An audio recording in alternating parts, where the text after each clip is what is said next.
Kementerian Keuangan mencatat pendapatan negara bukan pajak atau PNBP berasal dari Badan Layanan Umum baru mencapai 45,8 triliun rupiah di semester 1 2022.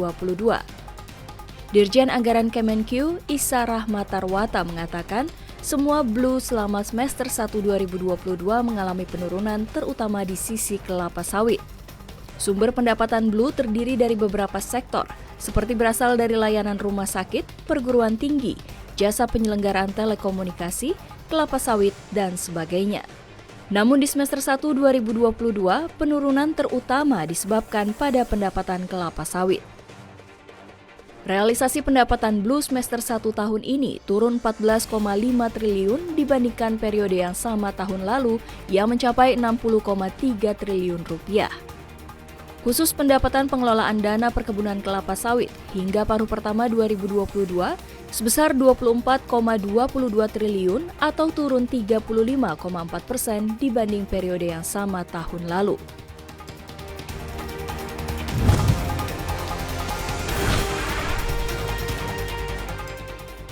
Menteri Keuangan Sri Mulyani menetapkan standar kelayakan terbaru rumah jatah bagi mantan presiden dan wakil presiden.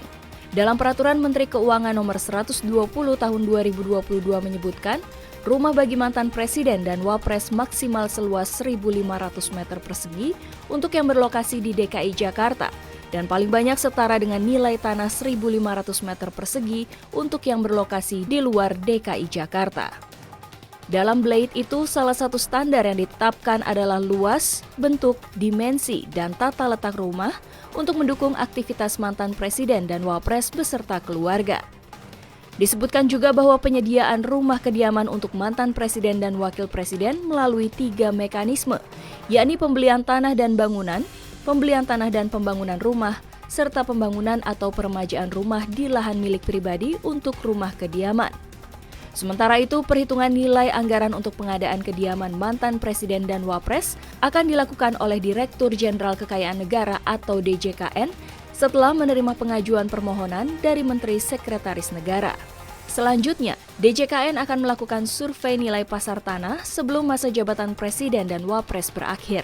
Setelah mendapatkan nilai pasar tanah, maka Kemenkyu kembali menyerahkan data nilai pasar tanah tersebut kepada Kementerian Sekretaris Negara.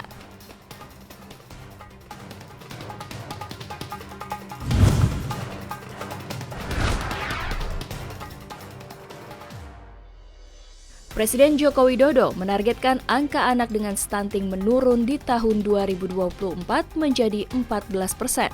Untuk mengejar target Presiden tersebut, Menteri Keuangan menyebutkan dibutuhkan kerjasama dan mobilisasi dari semua kementerian lembaga, baik di pusat maupun daerah. Sri Mulyani mengatakan, jika penanganan stunting pada anak bukan menjadi tanggung jawab satu kementerian lembaga saja, setidaknya akan ada 17 kementerian lembaga yang akan dilibatkan, seperti Kementerian Pekerjaan Umum dan Perumahan Rakyat bersama Dinas Pekerjaan Umum di daerah untuk menyediakan akses air bersih dalam rangka penyediaan sanitasi. Adapun jumlah dana yang digelontorkan oleh Kementerian Keuangan untuk mengatasi masalah stunting di tanah air mencapai 44,8 triliun rupiah. Dengan rincian 34,1 triliun dilakukan di 17 kementerian lembaga dan 8,9 triliun rupiah dana alokasi khusus kepada Pemda.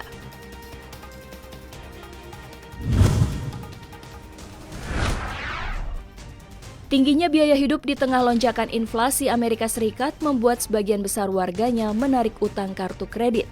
The Fed New York mencatat utang kartu kredit orang Amerika Serikat naik 46 miliar dolar AS atau setara 690 triliun rupiah pada April hingga Juni 2022. Utang kartu kredit warga AS tercatat naik 13% atau 100 miliar dolar AS dibandingkan tahun lalu. Utang di kartu kredit bisa semakin bertambah karena tingginya suku bunga. Kenaikan ini merupakan yang tertinggi dalam 20 tahun terakhir. Tingginya inflasi membuat utang kartu kredit semakin tinggi karena Bank Sentral Amerika Serikat menaikkan bunga acuannya. Bahkan, warga AS juga membuka kartu kredit baru selama kuartal 2 tahun ini dan menjadi pembukaan terbesar sejak 2008. Sementara itu, inflasi yang tinggi juga memaksa konsumen untuk menggunakan tabungannya. Biro Statistik Tenaga Kerja mengatakan, Pada pekan lalu, tabungan pribadi pada Juni turun menjadi 5,1%, terendah sejak Agustus 2009. Meskipun tingkat utang meningkat, The Fed New York mengungkapkan neraca konsumen berada dalam posisi yang kuat secara keseluruhan. Warga AS terus membayar utang sesuai jadwalnya selama kuartal terakhir.